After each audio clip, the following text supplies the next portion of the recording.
Welcome to the Fantasy Sanctuary. We have got a very, very special show for you today. We have been pumping out the content. It has been short, it has been concise, but today we're gonna slow down. We're gonna relax in the sanctuary. We're gonna have a nice, leisurely conversation about trades, and hopefully, we're gonna help you make some trades live.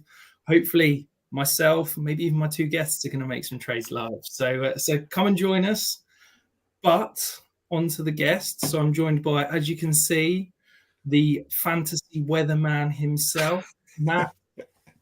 Just chatting about off before it came on air about your birthday. How are you doing? Yeah, doing not too bad, thanks, Rich. Yeah, like you said, been enjoying my birthday, so I've been having a little bit of a relaxation time, a little bit of time to myself with family and stuff. So it's been a good few days, but obviously there's been all the chaos of the NFL. My birthday falls on roster cut days when everyone gets cut down to the 53. So that side's been it's been chaos, but yeah, myself, I'm really good, thanks, Rich. Fantastic, good to hear. And as you can see, propping up the bottom of the screen there, the wonderful Mags from the Wildcard from the Dynasty Hot Seat. How are you doing, Mags? Yeah, I'm doing really well, Rich. Thanks, mate. Yeah, it's been really, really, good. My birthday's actually creeping up as well. Don't want to steal your thunder, Matt, but my birthday always falls like NFL week 1, so it's always a special treat for me to get birthday and football starts again. So it's good. I'm very jealous. See, mine falls on the combine, so it feels like everybody's birthday's NFL related, but yours are slightly more exciting than mine. But yeah, so the premise of the show, guys, is basically we're going to talk through some trades. So if you've got some trades you're thinking about, if you've got trade questions, drop them in the comments below. We'll answer them live. We've got my trade calculator, so we can show you some trades, what the values are like in that. But hopefully, our aim is to help you before we kick into the season. But before we got that, a couple of welcomes. We got new member, Wonky Penguin, I can't speak, joined the last few days. Welcome. We got Tom diving in live, saying it's going to be fun. Tarik, who's another member, diving in. I think we've got a question of his already submitted that we're going to get to shortly. If you are watching on Twitter and you're trying to send us a comment, you cannot comment on Twitter, or you can, but we won't see it. So dive across to YouTube, get that comment on there, and we'll see it and we can answer it. Before we dive into everything, though, Matt and Mags, I'll come to you first, Matt. Do you have kind of an overall philosophy around trades, how you're looking to improve your dynasty rosters? I think that the main thing is knowing and telling yourself what position you actually are in terms of what you're looking to achieve. So how are you positioned in your league? Do you think you're going to be a contender? Do you think you maybe need to be a rebuilder? And get that in your mind first before you start making all these trades, because at the end of the day, it gets tempting, especially now we're getting towards the season, but during the off season, the temptation of just trading for the sake of trading is always there, because let's be honest, trading is super fun when it comes to fantasy. It's why we love it for dynasty players, because we get to do it all year round. So I think in just knowing what position you're actually in terms of your roster and what it looks like. And then for me personally, I'm just looking to make the improvements that are needed. I don't want to, as I say, make trades purely out of the sake of making trades. I look at my roster, evaluate what positions that I have needs in, or if I am a rebuilder, what I feel I can trade away and potentially gain value from, or maybe jumping off somebody that I think could lose value as well. So no real set philosophy, but just knowing what position I'm actually in that league is really important to me. And for you, Mags, how important is that kind of roster assessment? Do you have a way or a process to assess where you're at, or is it just a case of simply looking at win-loss record? Yeah, well, win-loss record sometimes is a bit like there has to be a sort of, you have to look at it as objectively as possible, and there is still room for. I'm just really unlucky here with that team. Like sometimes you have to like factor that in. It's like I've just been screwed. Like I've got the highest points scored, and yet I've got a losing record. How's that even possible? Like that can happen sometimes. But for the most part, whenever I'm trading, I'm trying to be either a person that's hoovering up as many players as I can, buying as many people as I can, or the exact opposite. I'm trying to offload as many pieces as possible, because I never really want to be like stuck in the middle where I'm maybe selling here and there, maybe buying here and there. I kind of want to be at one extreme or the other. Yeah, no, I completely agree. Well, we've got some questions already firing in as we're speaking. So Matt Harvey asks, Dalvin Cook or a 24 seconds? Where are you going on this, Mags? I'll come to you first. Yeah, that's a tricky one. I think Dalvin Cook he's a pretty good buy, especially for the start of the season. The issue is if you're a contender and you're buying Dalvin Cook, he might get you to the playoffs, but by the time it's your actual playoff games, Breece Hall is going to be back and firing, so he's going to be tricky to kind of rely on. I think if you are buying him, you have to make sure you're a contender. If you're contender, that second should be a late second. Yeah, I'd pull the trigger on that one, I think. What about you, Matt? Yeah, exactly what Mag said. I think if you're a contender, Dalvin Cook's probably a player that can carry you to the playoffs. Whether it goes any further than that is yet to be seen. We don't know the full severity of Breece Hall and what it's going to look like when he comes back, how this backfield shapes up when they're both fit and healthy. But he's definitely got that shot until Breece Hall comes back. So if you are contending, and as Mag said, you're expecting that 24 second to be a late second. So I think that's worth pulling the trigger on and getting some depth at the running back position, which is such a volatile position in fantasy. Well, we're going to dive over to the trade calculator for the first look, shall we say. If you are a Fantasy Sanctuary YouTube member, you get access to this included. For me, I'd rather the second.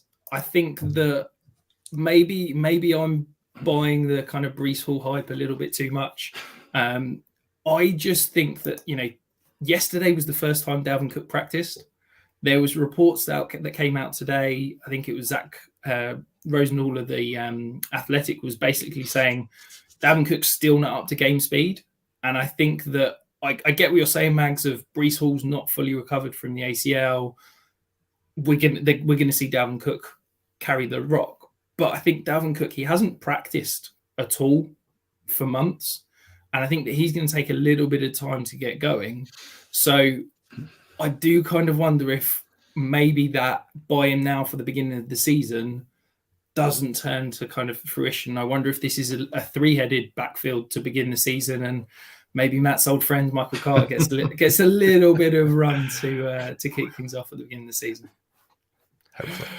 That's what I should have said. I should have said that I'd message my friend Rich, who's got the inside scoop on the Jets, before I. Yeah, to be fair, I've been reading an awful lot about Breece Hall recently, so yeah, I'm kind of quite heavily invested. But yeah, I mean, Tom tends to agree with you, Mags. So he's loving that point, and we've also got Evening Phil, who's joining us, and Rory, another YouTube member, who's joining us again. But we've, as I said to you before, we've got a few pre-submitted questions by some of our members, so we're going to dive into some of those if that's okay, gents. So Rob, I don't quite know how he swindled this, but he's got offers from multiple people in his league, and he's managed to agree that they hold off for 48 hours until we did this show, just so that we could talk them through. So really appreciate Rob for doing that. But yeah, I certainly wouldn't be waiting 48 hours if I had the offers out. So basically, Rob's asking about Sam Howell. He's got Sam Howell. He's a little bit nervous, wondering whether he should be looking to get out now or kind of hold on. So the three options are: he can send Sam Howell and Dalton Schultz for Elijah Moore and Evan Ingram, or he can send Sam Howell and a third for Dallas Goedert and Sam Darnold, or he could just hold Sam Howell. So yeah, what do we think, Matt? I'll come to you first.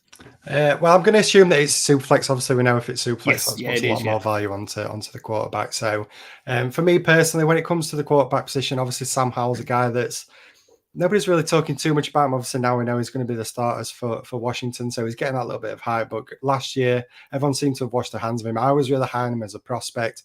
Obviously, fell to day 3 in the NFL draft, and all the hype seemed to die down on him, and nobody was really on him. So it's nice that we've come full circle now, and now we're getting that little bit of hype again for Sam Howell. So for me personally, I still think his value is at a point where I wouldn't say it's got too far out of. I'm looking at DLF; they've currently got his ADP around quarterback 27, so it's not like his ADP's been pushed up too far. And I think when it comes to Superflex, we know how much value these quarterbacks can have if they do hit. So if Sam Howell hits, we know for a fact that his value is going to shoot up from QB 27, and then comparing it to other positions as well, the quarterback position, obviously king in Superflex. So for me, looking at the first offer, that one doesn't really appeal too much to me because it feels like Schultz and Ingram, that's kind of a little bit of push for me. I don't know how you two feel about those two Titans, but for me personally, there's not a great deal between those two. So then you're kind of just looking at Sam Howell for Elijah Moore. And Rich, I know you were a huge fan of Elijah Moore when he came into the NFL, and yeah, probably still are.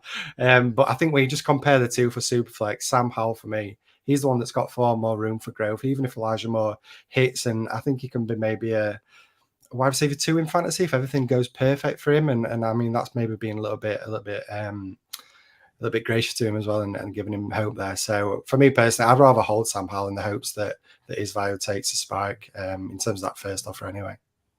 What about yourself, Mags? Yeah, like as a general rule, I don't really like trading away quarterbacks unless I can get like a quarterback back in return. And I know Sam Darnold left. Come on, he doesn't count. And either that or I get like a first round pick where I've got a chance of getting like a young quarterback to replace them. Do you know if this is tight end premium, Rich? It is a tight end premium, yeah. That kind of makes me think about Dallas Goedert because he's kind of the last in that sort of tier of tight ends that you're happy taking before it turns into like a big mush of players. So I would be more tempted definitely by trade number 2 than trade number 1, only because, you know, Goddard I think is up there with someone you could call an elite tight end. He does have a lot of, you know, competition there at Philadelphia, but I still think he does well to, you know, get his share of the pie. And I just think, you know, Washington Commanders, new owners, you know, finally for them to get rid of Dan Snyder, right? But I just don't think you buy a new team and you don't immediately put a stamp on it by, you know, changing the quarterback and maybe even changing the name, right? So, man, I think I would actually go for trade 2. I don't believe in Sam Howell too much. I believe in Dallas Goedert more than I believe in Sam Howell, especially in tight end premium. So I think I'd go with trade 2. Yeah, so before we get to my thoughts, Matty Harvey says number 2. James Collier says, I know which one of these I'd prefer, so I'm presuming he's probably one of these offers out there. For me, I think that it's either 2 or 3. Yeah. And I think that it's basically whether you shoot for the upside or whether you're playing it safe. And I think that holding Howell is probably the shoot for the moon upside play, as you laid out pretty perfectly, Matt. There is a chance that if he plays 17 games and rushes the way that he did in that final game last season, he's probably putting up 600-700 rushing yards. Now, if he does that, that's top 12 quarterback. Now, if he is a top 12 quarterback, it doesn't matter if what happens, whether Washington are bringing in a new quarterback, new head coach, new name, whatever, he's going to have dynasty value because as soon as you put up that QB1 season, people are going to buy in and maybe you can pivot off as soon as the season finishes. But I think the safe play is that second trade. You know, the way I see it is that Sam Darnold's worth a third. Yes, I'm really excited about Brock Purdy. I'm super high on him and what his potential could be for fantasy. But he is, you know, was a 7th round pick. There is potential that it could all be a flash in the pan. And let's be honest, he got very lucky at times at the back end of last season. I don't think anybody seems to point that out. There is a world where Sam Darnold is the starting quarterback for the 49ers before the end of the season. And I think that Sam Howell for Dallas Goedert, that's a good trade. I think that Goddard is a safe, reliable, you know, top 6 tight end, probably never going to be top 3, but probably never going to fall out that top 8. So, yeah, I think 2 is definitely the safe, shall we say, boring pick. But yeah, I think 3 is the swing for the fences, isn't it? If you're here, guys, and you're watching live, as I said, drop those comments, give us your questions. We're here to answer and hopefully help you make some trades. But also hit that thumbs up button, hit the like, little down below. And make sure you're hitting subscribe as well. So the next question we've got, basically from another of our YouTube members, Phil, this is the roster he's got on the screen. So as you can see, he's got Hurts, he's got Purdy, pretty okay, shall we say, slightly aging running back room, absolutely loaded at wide receiver with AJB, Devonta Smith, JSN, Deontay. Set at tight end with Goddard, and then he's got a nice few little picks in his back pocket with two firsts and 2 seconds this year. And basically his question, this is a super flex league. Do you think he needs to go out and trade for another quarterback? Come to you, Max. That's you got 2 you've already got 2. There's bye weeks. So yeah, like you need to go get another quarterback. Just looking at the construction of this roster, I would maybe guess this is someone who's almost finished with the rebuild, just looking that they have multiple firsts coming up. I think they've done a really good job. I think getting Jalen Hurts and Brock Purdy are 2 really good starting quarterbacks. Is this team, you know, fully ready to contend? I can see a world where, you know, Aaron Jones and James Conner can carry you to a championship, but it's going to be pretty hard to do. Love the wide receiver room. But yeah, I think next year, obviously, there are some quarterbacks coming out of that class. So you could pick one up with one of your first round picks, but in Superflex, you can never have too many quarterbacks. So I would definitely go out, and this is kind of a crossroads. You want to make a decision here. Are you going to try to contend this year? If you are, you could probably keep a hold of Aaron Jones and James Conner. If you're not, you might want to use those as a piece to try and go get your third quarterback. Yeah, and Matt, if you're looking at this roster and thinking he needs to go and get another quarterback, is there a particular player that you're looking at he could move for that trade? Is there a particular quarterback that you're looking to target? Yeah, well, I'll say he definitely needs to obviously go out and get a quarterback when having Hurts and Purdy. And for me, just looking at the roster, it feels like he might be an Eagles fan. I feel like this could definitely be an Eagles fan because obviously Hurts, AJ Brown, Devonta Smith, and Dallas got it.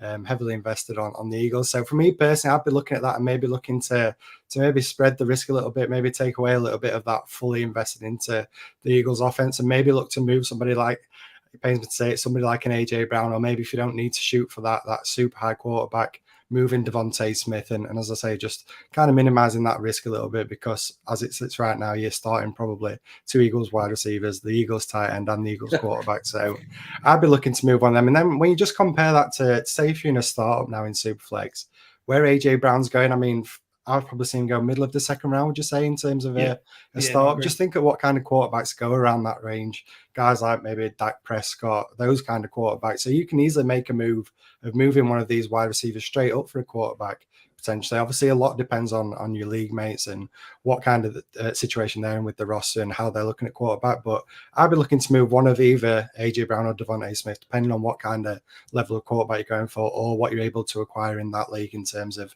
what your league mates' rosters look like. But for me personally, that's the move I'd be looking to make, moving one of those two, minimizing the risk a little bit and getting a QB3 in.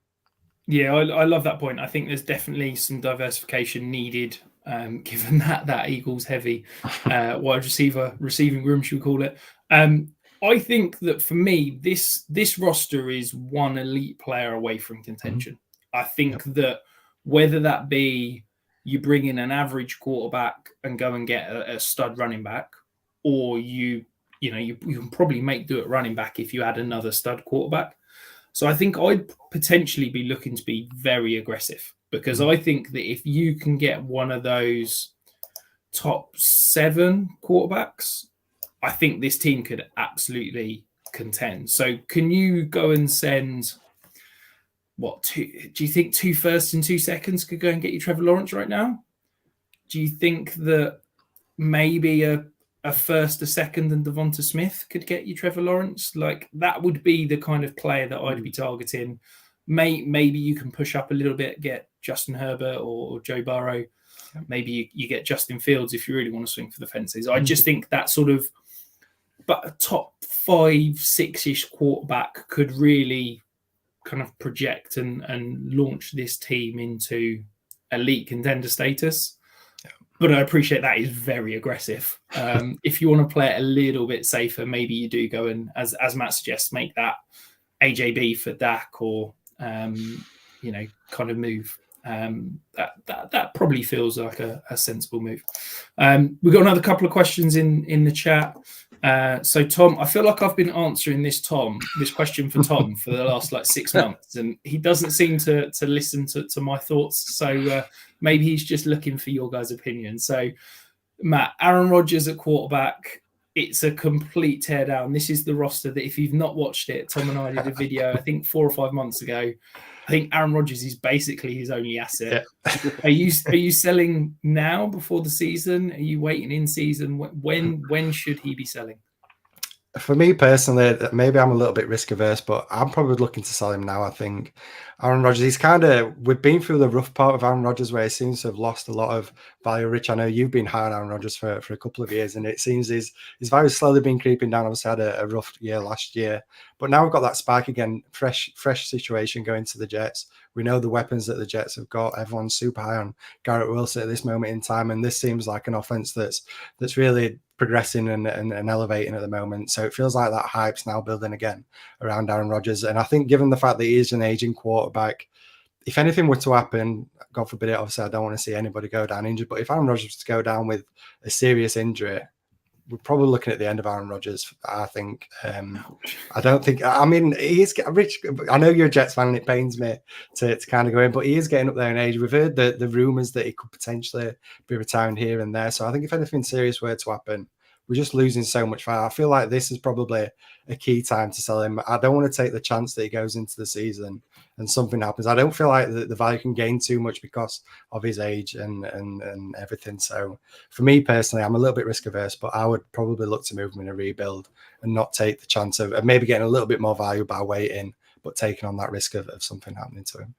Okay, before I come to you, Max, I just want to throw this out here. The Jets' first let's say first 6 games, okay? So they're playing Bills on Monday Night Football. They've then got the Cowboys, the Patriots, the Chiefs, the Broncos in the Sean Payton Bowl. Then they've got the Eagles in week 6. Now, to me, that's 4 or 5 potential shootouts there. Are you thinking that there could be a potential window of some early season production against some really good teams there that could allow a better sell window? Or do you just think, Mags, we just got to get out right now and take what you can get? I mean, ever the positive Jets fans, because I thought that's potential drubbing. Yeah. I've only got positivity. I think I'm sticking with Matt here. I think that Rodgers' value, there's less space for it to go up than there is for it to go down. And I mean, let's say week 1. Who have you guys got week 1? Sorry, who was it? The Bills. Let's say week 1 against the Bills, Rodgers comes out, throws for 300 plus yards, like 3 plus touchdowns. Garrett Wilson's on fire. That's kind of what people are expecting to happen anyway, right? That's what's meant to happen. So does this value really go up anymore? Like after exactly what people are saying is going to happen does happen? Like, is it worth the squeeze to see that? Like, do you get an extra third if that happens? Maybe. I think the question is that I've been telling Tom all off season to hold out for a first. Do you think he can get a first for Rodgers right now? I think he can now, yeah, definitely. I think now we're getting close to the season. Like we've just spoke with the last trade offer, people are now looking at the roster and thinking, right, what do I need to do to get this roster ready for this upcoming season if they've maybe not been checking in or not been super active this off season? They're probably looking at the roster and thinking, right, I need to get myself a quarterback here. So I think now's a great time to move. And as I say, I just personally wouldn't want to take the chance of risking it with Rodgers. And like Mike said, I don't think that the ceiling is much greater for Rodgers right now. He's currently going quarterback 23. Rich, I mean, how much higher do you think he go? I mean, you probably think he can maybe get back up to being a top 5 quarterback again, but no, I don't think. I think I've never thought that his like ADP would rise. Yeah, I think it's more just kind of trade value, and I think that's perhaps where there's sometimes a disconnect in Dynasty community of trade value and ADP are 2 very different things. And I think that Tom has struggled to get that first through the offseason. And I just think that if you can get it now, great. Yeah. But I do think that there is a chance that we start to see the season of actually this Jets team could be really good. And yeah, I'm massively optimistic Jets fan, but he's got Garrett Wilson. There was a report today that Tyler Conkling's looking absolutely phenomenal in camp. He's, got Alan Lazard and Randall Cobb as his best mates. Like there is a world where this offense looks good. And in this offense, if this offense does look good, maybe you can get that first for Aaron Rodgers. So yeah. Next question from Rory, another one of our members. Looking to acquire Pitts on a rebuild. He's got Darren Waller and 524 firsts. What's a realistic offer? He's thinking maybe Waller and a 24 first. Mags, are you happy paying that for Pitts, or do you think that's too much of an overpay right now? I mean, first of all, well done, right? 5 firsts. That's awesome. Well done, Rory. Darren Waller. I'm not sold on Darren Waller. I think he's another one that the price now is kind of maybe at a peak. I'm not sure how much more he can build up that value there at the Giants, especially after the last few years has been a bit iffy for Waller. I think if you look at those firsts, have a look at the teams that they belong to, really analyze the rosters, pick which one you think might be the worst of those firsts. And yeah, I would pay Waller and a first to get Kyle Pitts, but I try and get as much value out of it as I can and start with the first that I think is going to be the least valuable. He's saying that the team is awful. That's why he's got the 5 first. But Matt, are you? Do you think that's a decent value pivot? Yeah, I think that's definitely fair value on Waller in the first for Pitts. Giants fan myself, so I'm getting excited about Darren Waller coming over to the Giants. He's a big body that the Giants have been crying out for, obviously having all the slot wide receivers that we have. We don't really have that guy in the red zone. We missed that last year, so getting Waller in is going to be great for that, I think. Yet to see how Brian Daboll uses tight end, because as we know, didn't really use it too much when he was over with the Bills. So I'm interested to see how that does play out, but I think, yeah, moving off Waller now is probably a good move. He's a guy that's seen a little bit of peak in value because of the situation he's now landed in with the Giants. Everyone's expecting this huge year out of Darren Waller. So if I'm rebuilding, I'm more than happy to use him as a piece to move away from and get younger at the position. I think getting somebody like Kyle Pitts, I mean, this is a guy that we were all getting crazy about when he came into the NFL. The hype's obviously died down a little bit after a couple of rough years, and maybe you could say the situation that he's in, but I'm confident in Pitts bouncing back this year. Rich, I know you're quite high on Kyle Pitts as well this year. So for me, I think Waller in a first is a great move to make as a rebuilder. And given the fact you've got 5 firsts anyway, I think you can afford to let one of them slip to get a stud at a position that we know is such a mess. Getting Kyle Pitts, who could potentially be a stud in a few years' time, maybe as soon as this year. Yeah, I love that move. I think it's a fantastic move to make right now because I think that Waller, yes, while the potential is huge, we've seen the last 2 years he's carried injuries. There is a potential that he gets injured and his dynasty value just falls off a cliff.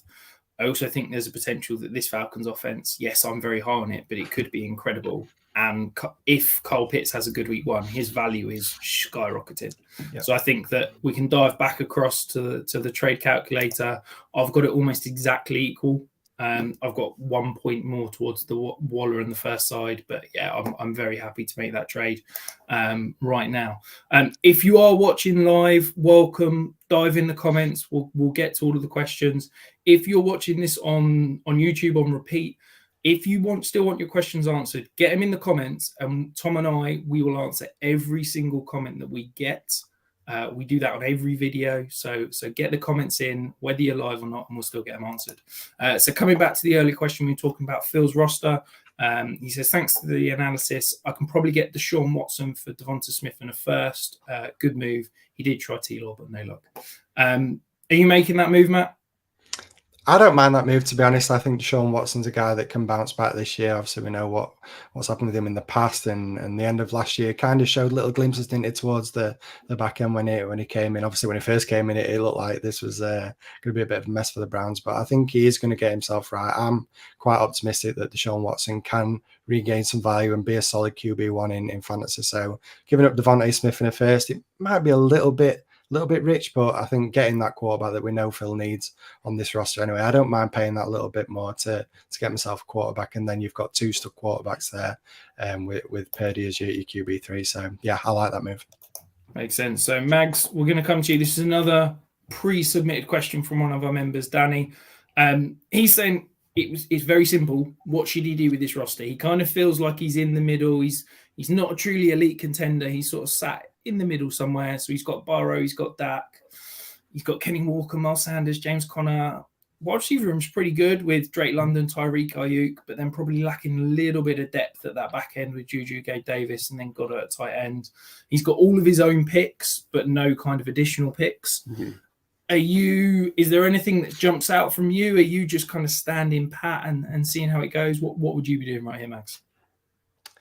Yeah, this is a real tricky one. This is kind of the ones that we talked about earlier, where it's like, yeah, maybe it is in the middle, and you can kind of go like one. I'm not a big fan of like letting things see what happened, like, and then ended up, just missing the playoffs. Like that's just like it's literally throwing money down the drain. So it's like, right, what are we going to do here? I think you've got an elite quarterback with Joe Burrow. You've got maybe everyone's favorite second quarterback in Dak Prescott, right? If you got Dak as your second quarterback, that's really, really good. He's probably the best, second quarterback out there at the minute. Walker, I mean, you've been kind of shafted by Pete Carroll in the draft, sadly. That was looking real good. So I think if I'm someone that owns Tyreek Hill knowing that there's not long left. Tyreek Hill has a chance to be wide receiver 1 overall this year if Tua stays fit. I think I'm going for it with this team. You got Burrow. You've got, Miles Sanders, who's going to be a really good running back this year. You got James Conner, who should be a really good running back this year. Tyreek Hill could be wide receiver 1. I'm looking to go out, be bullish, be aggressive, go get someone like, I don't know, like a Joe Mixon, who you might be able to get on the cheap as your running back, to bolster that room a little bit. And then I'm really looking to upgrade my wide receiver room to get that second sort of elite wide receiver to go along with Tyreek Hill. I know Drake London is an elite prospect, but for this coming year, I'm not sure he's going to be able to win you a championship. You might even think about using London to go get a slightly older guy, but someone who's going to really produce more this year for you. I think you and I, Mags, need to have a conversation about the Falcons offense, because I think we definitely disagree. Matt, so I think I kind of agree with Mags. I think this roster is sort of there, and it's maybe one piece away. I really like the wide receiver room. I know Mags is saying perhaps not Drake London. I think you got Tarik as your one. I think that mix between London and Aiyuk as your 2-3 is a really good, well-balanced wide receiver room. Love the quarterbacks. Love got it at tight end. It's kind of like I've got 3 guys that I'd love as my RB2. Yeah. But none of them that I'm happy as my RB1. And it's kind of like, if you could just drop in a stud at running back, I think I'd be really happy. Is there a player, Matt, that you're thinking maybe Danny can go and spend his 2024 first and go and drop them in and pay for that superstar running back? Yeah, well, I'll just start by saying I fully agree with what both of you said. I think running back is the one area that I'd look at. Overall, it's a really solid roster, a lot of good players in all positions, really. But like you mentioned, Rich, it just feels like a lot of RB2s there without that one real guy that can really stand out, that you feel is going to get a good workload. Obviously, James Conner, I feel like he is, but he's getting up there in age. Just a little bit of injury risk as well with James Conner. Obviously, that offense as well with the Cardinals. Who knows what that's going to look like in this upcoming year, but I doubt it's going to be too good. So, yeah, I'll be looking at running back. A guy that I've been banging the drum for this offseason, but that I really love to acquire if I'm contending. J.K. Dobbins feels like a perfect buy for me right now. I feel like a lot of people are sleeping on this Ravens offense. I think your co-host, Rich, Tom's gonna love the fact that I picked a Ravens here. But yeah, I think J.K. Dobbins is still a great value at this moment in time in Dynasty. I feel like people still aren't quite cottoning on to just how different this offense is going to look. How great it's going to be for J.K. Dobbins. We already know that it's been good for Dobbins before when he was a rookie. Obviously, then had that terrible knee injury and never really got back to 100%. I feel like this is the year now, 2 years removed from that he's going to be back to 100%.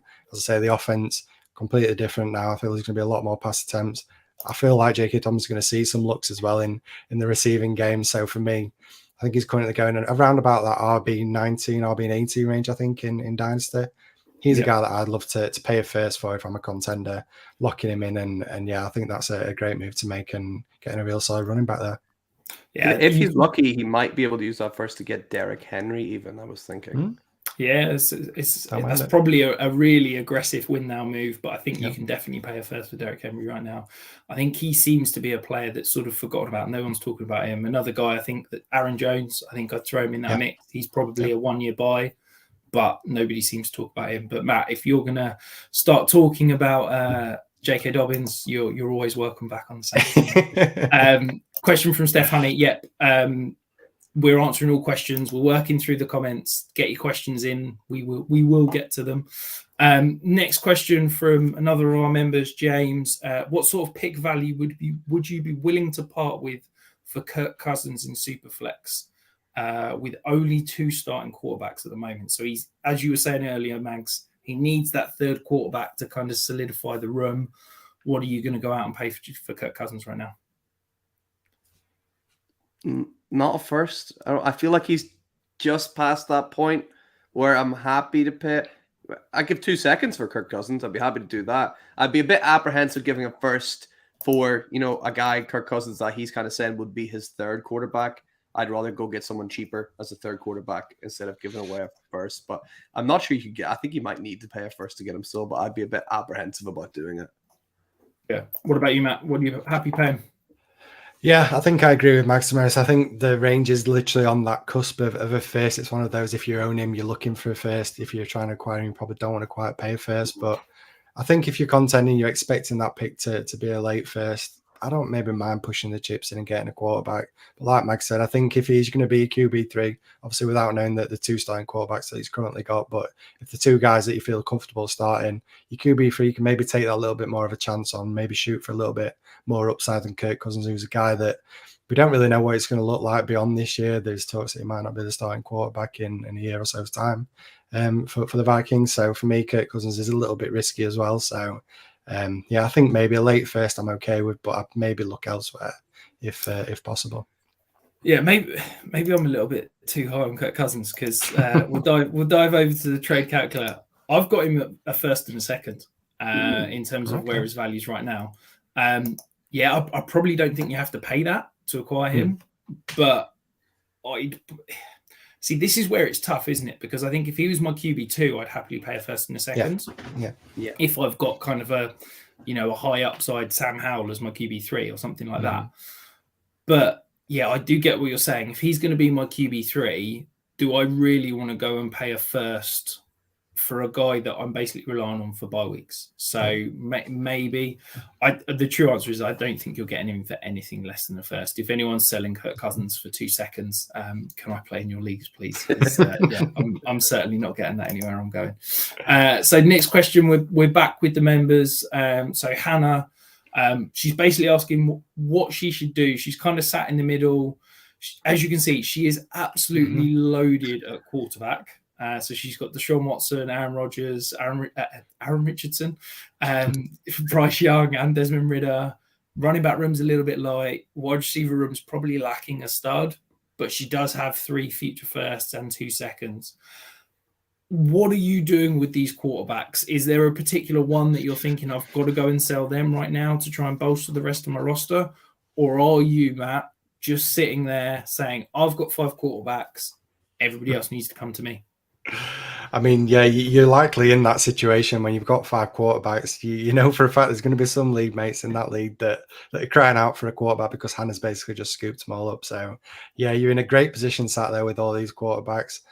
If nobody's coming and knocking at your door for these quarterbacks, then it kind of feels to me that you may be just giving them away because you feel like you've got to make the move. So it's a real tough one with this roster because you look at the roster and you think it looks light, but then if you do start making moves, it can quickly turn into a potential playoff contending team. And then if you carry on pushing, who knows, maybe you can push to be a full contender and push for the championship. But it all depends on making a lot of moves, obviously, with having 5 quarterbacks. For me, looking at the current quarterback situation, if I was going to say, right, I'm going to move a quarterback, you've got Deshaun Watson, Aaron Rodgers, 2 veteran guys that I feel are safe. You've got the upside of Anthony Richardson.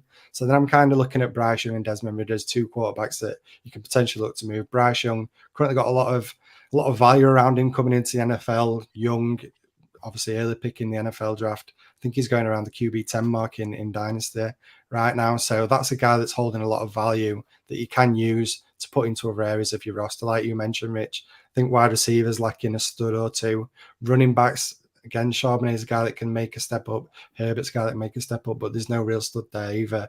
So it's about deciding to yourself, are you just going to risk sitting out another year and using those first and then maybe looking at it again in a year's time? Or do you want to start making moves now? So if I was going to make moves now, Bryce Young, Desmond Ridder, 2 quarterbacks that I'd maybe looking to make moves with. But yeah, a lot's going to depend on Hannah and what she wants to do in terms of does she want to push now or does she want to give it another year, let that team build a little bit more and then make a push next year? Yeah, well, questions are coming in thick and fast, Mag. So we're going to try and get through some of these questions in the comments. So thoughts on my team, 10 team QB. Is that 1 QB? Oh, sorry, no. He's saying at QB. He's got Jalen Hurts, Jalen Waddle, Amari Cooper, Tony Pollard, Alexander Mattison, Kyle Pitts, Justin Fields, full PPR Superflex League. What are your thoughts, Max? Pretty nice, right? When you've got you got Jalen Hurts and Justin Fields, they'll win you games on their own, right? Then Jalen Waddle probably going to be a wide receiver 1 this year again. Amari Cooper going to be Deshaun Watson's wide receiver 1 there, so he'll be sniffing around that high-end wide receiver 2 range, you would imagine.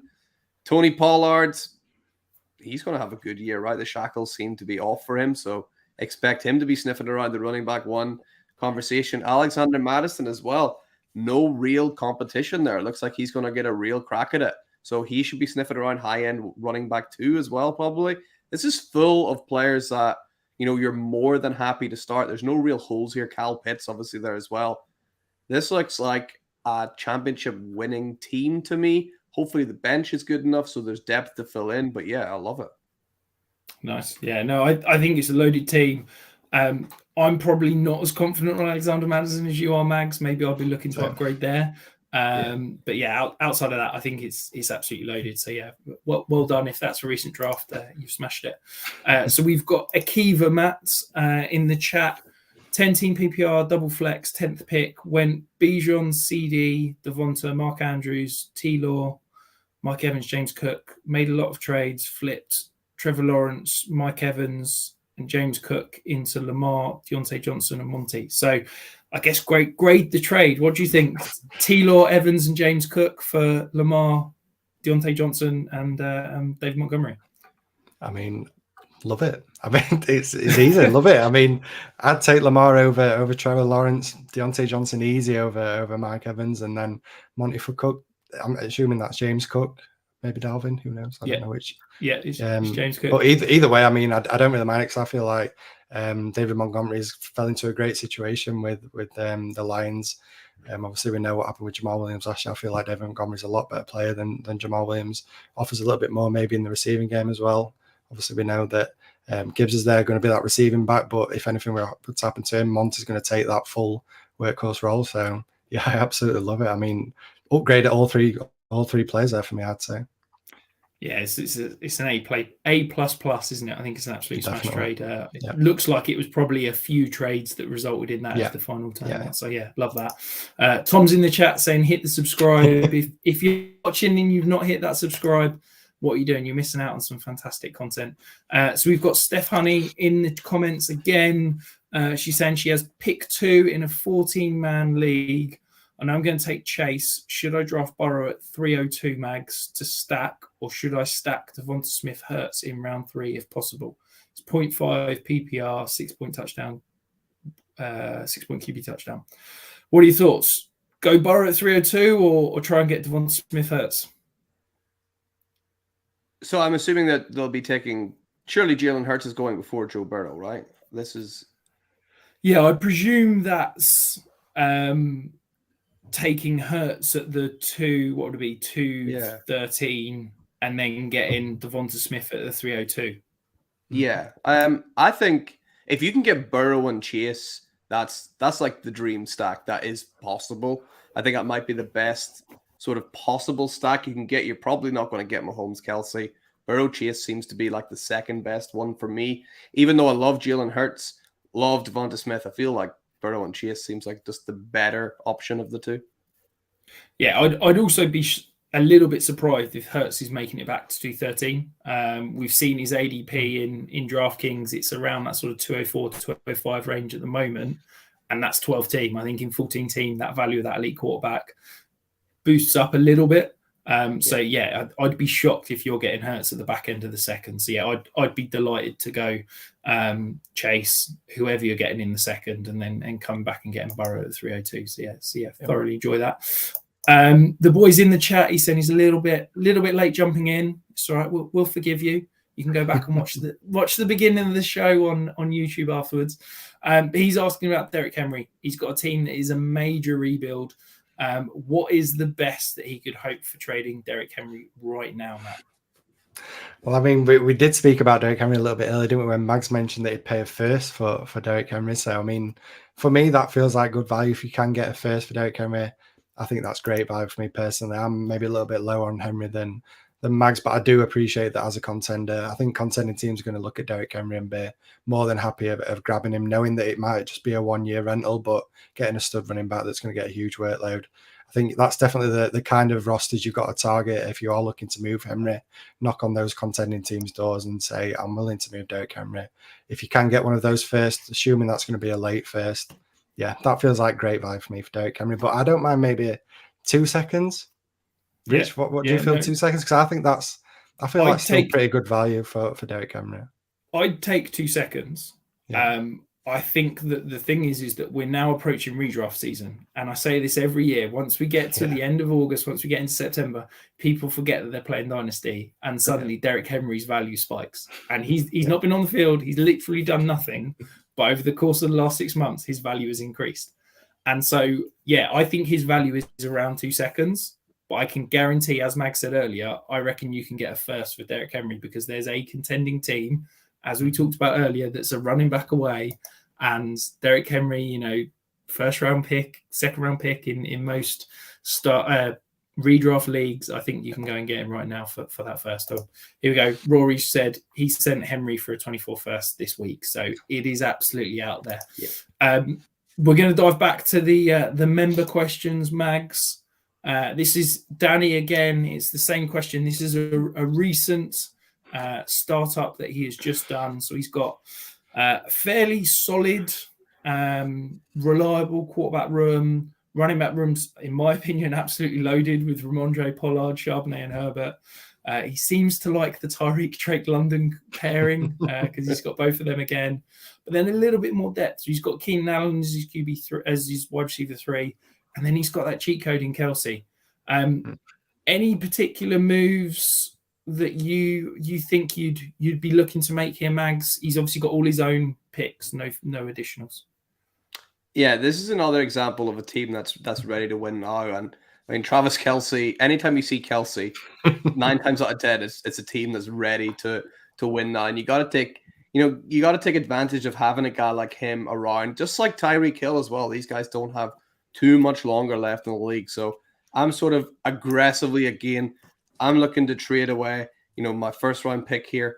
Probably, again, I know we disagree on this, Rich, but I just don't see Drake London sniffing that wide receiver 1 position this year. So I'd be looking to bring in an older guy, DeAndre Hopkins, maybe that kind of vibe, someone who I think will finish ahead of Drake London for this year anyway, just to put that final nail in that wide receiver room for people that are going to produce this year.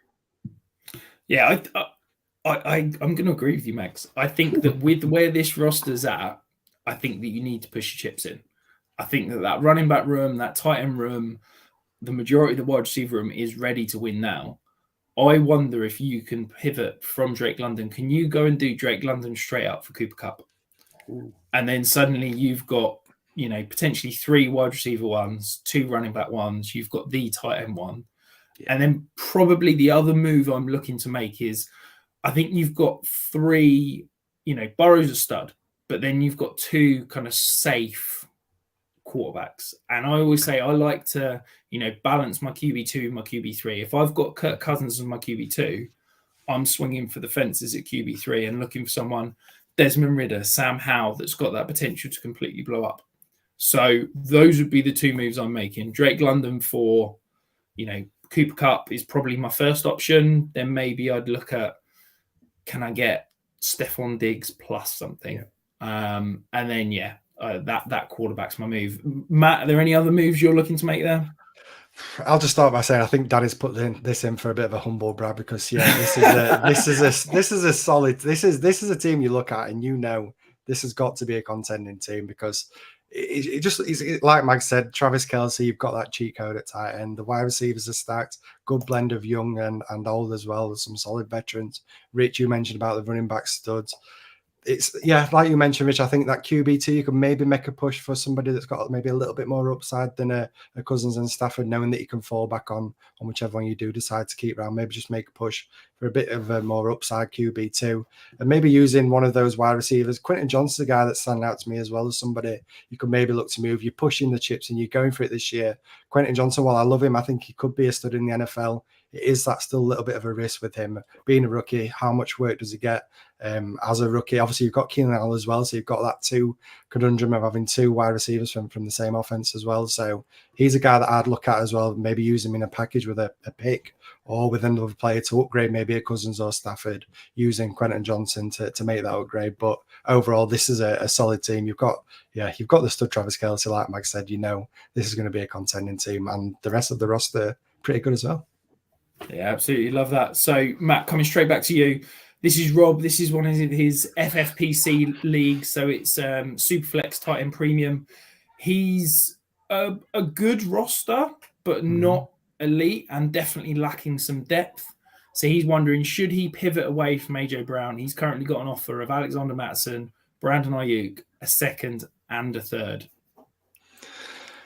I'll start by saying I hate these kind of offers. You know, where you've just got one player and then you've got all these little bits on underneath. You're trying to do the maths, putting them all together and trying to work out if it does equate to benefiting your team. And it's tough for me without knowing the full quantity of what he's got on the roster and how it looks and everything, what positions he needs to address. But for me, it just feels like you're moving a stud, a guy that it's really hard to attain, a guy like AJ Brown if you are looking to contend. So you're kind of getting all these little bits and bobs for AJ Brown. And is it really worth it? I'm like you, Rich, not super invested on Mattison this year. I know he's got a great situation, but can he take advantage of that? And is he the long-term answer at running back? Is he going to be a stud this year? I'm not fully in there with Mattison. I love Brandon Aiyuk, and then obviously getting that second and third as well. You're giving yourself that little bit of maneuverability getting those picks, because you can use those picks to get other players if you are in need of that depth. So, yeah, as I say, I don't really like these kind of trades because it just feels like I'm doing a lot of maths to work out if I want to give away my stud. For me, I just see AJ Brown and think that's not quite enough for me to give away a stud like AJ Brown. If I can maybe do Aiyuk and maybe get rid of all that mess at the side of him and maybe go for another stud, a bit higher player than a Mattison, maybe moving up to like Max mentioned, Joe Mixon, maybe just somebody like that I feel a little bit more comfortable in, maybe an RJ Harris, somebody like that. I'll probably be more open to that. But yeah, it just feels like a lot of pennies for the pound in getting rid of AJ Brown for those pieces. Yeah, so I call these 4 quarters for $1 trades. And I think that it's 4 quarters, which is all the pieces. It's $1 in AJ Brown. Yes, I think that the value is probably about right. They equal the same thing, but you walk up to anyone in the street and they'd rather have $1 than 4 quarters. Yeah. And I think that's it, isn't it? Is that I think that for me to give up my $1, I need more than just 4 quarters. I need that 5th quarter. I need a bigger piece than just 4 smaller pieces. So I think if I'm trading away AJ Brown, I'm looking for, as you said, Matt, either 2 significant pieces. Maybe I'm doing Aiyuk, Mattison, and a first. I'd probably pull the trigger on that. But I just think that it feels like it's a lot of average pieces for a stud. And yes, I know he's lacking that depth, and that's the reason he's looking to make that move. But I just think I'd want more than just fair value, quite frankly. Coming to you then, Mags. So we have got another, quite frankly, loaded roster. I think this is another humble brag. So this is from Tarik. So he's absolutely loaded at quarterback. He's got a running back room of Breece Hall, Kenny Walker, J.K. Dobbins, Aaron Jones. Of course, it's Tarik, so he's got his guy Jerome Ford as well. Wide receivers, Cooper Kupp, T. Higgins, DK Metcalf, George Pickens, Elijah Moore, and then he's got Kelsey as well. He's not got his own first this year, but he has got an extra first next year. Do you think with that roster, Mags, he needs to go out and get a QB3 right now? What he needs to go out and do is to start future planning his investments, because this guy's going to have money rolling in pretty soon. So he needs to go out and make some investments. This team is absolutely amazing, first of all. But yeah, if we're talking Superflex, yeah, you're still going to have a bye week. Sure, you're actually in a position where your team is so amazing that you could probably play like DK Metcalf in that super flex spot and probably be okay. But, you still have draft capital to use. Why not go out and just, make sure if you're really trying to win this year, just double dot every I, double cross every T. Make sure you got everything covered. Go out and get a third quarterback. Yeah, and I don't think you need to pay up for third quarterback, because when you've got Joe Burrow, when you've got T-Law, you're basically looking for bye week cover and potential injury cover. So I don't think you need to go out and pay up for a Kirk Cousins or someone like that. I think you can probably swim in the Desmond Ridder pool. Can you go and trade Elijah Moore for Desmond Ridder? Can you go and play maybe Elijah Moore in a second to get Kenny Pickett or something like that? I think that's the level of quarterback that you want. Just a guy that, has potentially got some upside that you might be able to spin down the road, but a guy that you can be happy is going to be a reliable option for you, essentially, when you need him, probably for that 1 or 2 weeks for the rest of the year.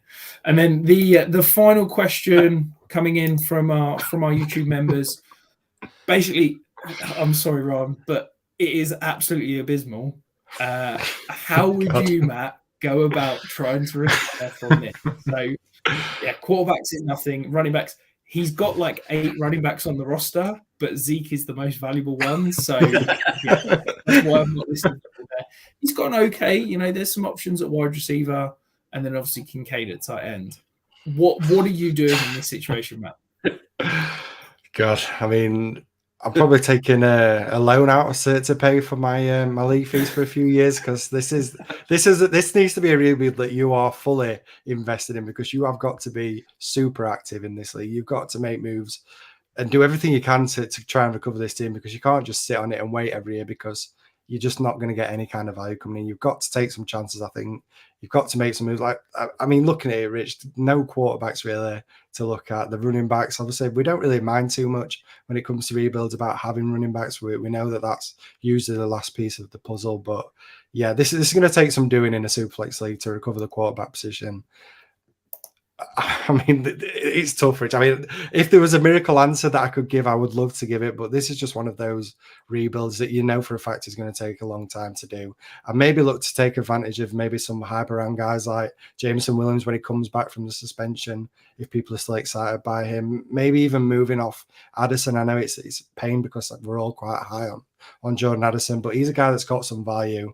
I wouldn't mind throwing Addison and just getting some kind of quarterback, because I think in Superflex, you've got to make the move for quarterback. I think that's the position that I'd be wanting to address at this point. So, yeah, I think you've just got to grit your teeth and know this isn't going to be a 1-year rebuild. This is probably not going to be a 2-year rebuild. This is going to take some time, and it's fun. We love taking on rebuilds, but you just got to admit to yourself that this isn't going to be a quick fix, this roster. So I personally be looking to move the pieces that hold some value at this moment in time, and maybe taking a chance on some other areas like quarterback that we know can really get a spike in value if you do hit on a quarterback. Yeah, Mags, any moves, anything that jumps out, or is it just basically what Matt said? Yeah, the first thing you really need to ask yourself here, Ryan, is you have to ask yourself, how the hell did you get here, and make sure you don't make any of those mistakes. It's an orphan he's taken over. Oh, yeah. Right, okay. No, that makes sense. Like, well done, then you stopped the league from cut you. You have to, look at the trades that were made before if you can, and figure out what the hell happened to this team, and make sure you don't make any of those mistakes. I mean, look, this is going to take a long time, but presuming this first is the one that belongs to this team, you're going to add Caleb Williams next year. The team's going to start to look a little bit better piece by piece. I'd be selling pretty much, almost everything on this, gathering as many first round picks as you can, and year after year, just adding a little bit. You're not going to do well this year. You're not going to do well the year after. So you're slowly going to add elite pieces, and before you know it, the team will start to look better. But it's going to take a long time. Can I just add one more point, Rich? Sorry, before you. I'll just say as well, with them, like Bags mentioned, making moves, you obviously want to look for rookie picks when you've got a rebuild. This is a great opportunity to look for maybe 25 first, maybe even 26 first, because it's going to be a long rebuild. So get these picks that are going to be cheaper now than what they're going to be in a year's time. 25 first. People will throw them around like candy at this moment in time, because it's 24 we're all looking at. Not really looking at 25, definitely not really looking at 26 picks. So I'd be looking to get them picks for cheap now, knowing for a guaranteed fact that them picks are going to gain value. No questions asked. It's the least riskiest move is getting future first, because for a fact those picks are going to keep on getting that value and building up. So yeah, for me, making moves for 25 and 26 first is something that I'd definitely be doing with this roster, knowing that it's going to be a long rebuild. You'd be playing Caleb Williams and Arch Manning in no time. Yeah. I think I'm a firm believer that no rebuild should take longer than 12 months. Maybe this is the exception. I'm not sure that this. And that one that Tom's got. yeah, exactly that. The one thing that I think that I would add to what you guys are saying is, I firmly believe in a rebuild. It's not just a case of trading away and accumulating draft picks and sitting there to be as bad as possible. I think you need to be super proactive, and basically any time any sell window opens up on any of your players, you've got to be selling them. Yeah. Dobbs right now, if he puts up any points in week 1, that's it. He's got to go. Yeah. I think the other thing that you need to do is you need to be proactive in taking risks on players that have got potential buy windows. Now, you've got 24 seconds sat there. I would be looking to any player that at the moment you think is worth a first-round pick that potentially has a bad week 1, bad week 2, bad week 3. Those are the guys that I'm going and paying that second-round pick for and just hoping upon hope that they bounce back. Because I think that those are the kind of things you need to be doing, taking calculated risks. Can you go out and pay 2 second-round picks for... I feel like Desmond Ridder and Sam Howell have been talked about constantly on this show, but those are the kind of guys that, they're not valued right now. But if they show enough this year that they're the starting quarterback next year, suddenly they're worth a first. Therefore, you can spin them for a profit. I think those are the kind of calculated risks that you need to be taking, because otherwise, if you just sit there and kind of just churn it over and don't really do anything, this roster is probably looking at 3 years before you get back to where you want to be. So that would be definitely what I'd do. Before we disappear, gents, we have got one final question in the chat from Elias. He says, would you trade Terry McLaurin and MT for DJ Moore? Ooh. What do you reckon, Max?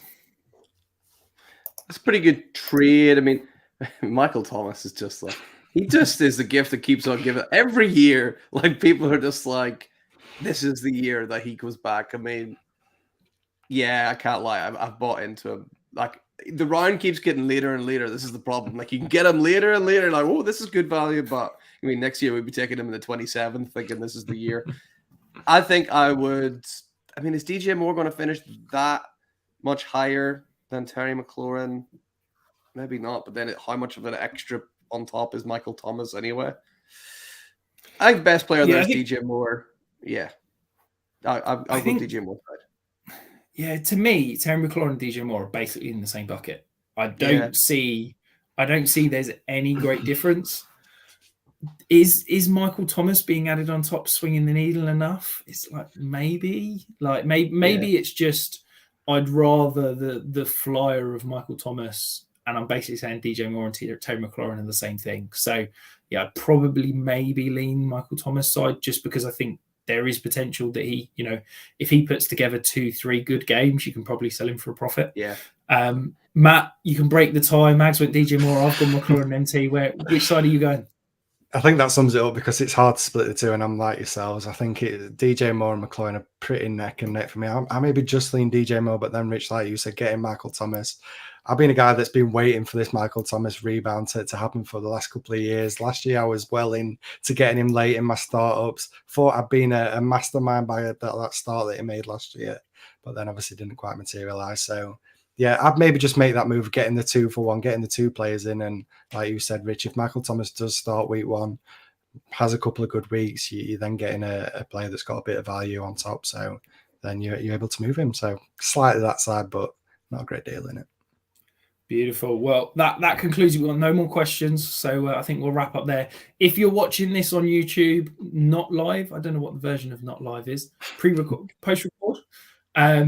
Get your questions in. As I said before, Tom and I will answer every single question that gets asked on every single video. So you can still get your Dynasty Trade questions answered. But Mags, thank you for joining us. Remind the people, where can they find you? Where can they find your wonderful work?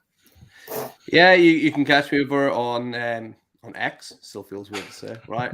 at Hot Seat Mags. If you're into your Dynasty, which I'm sure you are. If you're here, go check out the Dynasty Hot Seat, a show that I've run with great guests like Rich Cooling and Matt above me as well, actually. And also make sure you're checking out the Fantasy Wildcard Dynasty show, and also check out all the Fantasy Wildcard shows. They're all fantastic. Yeah, we're huge fans of the Wildcard here, but also Mags, the Dynasty Hot Seat. It was, let's be honest, an inspiration to us when we launched. So if you've not subscribed, if you've not checked it out, by all means go and do it. And Matt, as I said, fancy weatherman.